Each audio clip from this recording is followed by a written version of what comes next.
Hi, it's me again with Corel Draw Tips and Tricks. And somebody sent me this photograph. They're going to inlay some neon lights into acrylic. And I don't know how that's done, but I don't know if they're going to bend the neon lights.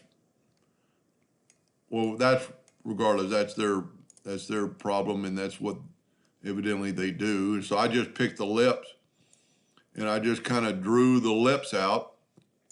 You want rounded corners. And he said that he wants the groove to be 0.34 of an inch.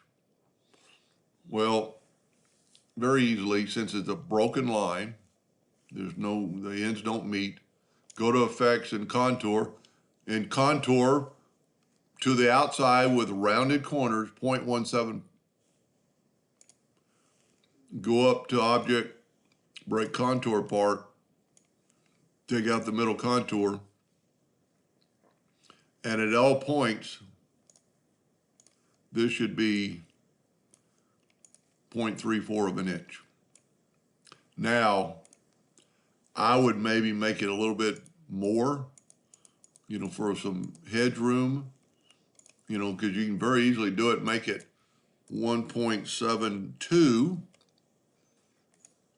and then it's going to make it just a little bit of buffer room. You'll just have to test it with but if it has to be 0.34, then just 17.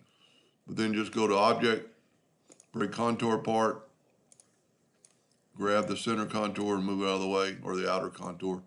And then now I'm a little bit confused if he's gonna laser this and cut it out, or if he wants to engrave it and cut it out. So if you're gonna engrave it, then you would just fill it with black and engrave that, and it's gonna be a perfect match. Now my question is, and I hope he shows me a picture, he just found these off the internet. I'd like to see it in the finished product. Anyway, I hope that helped a little bit. Thank you for watching.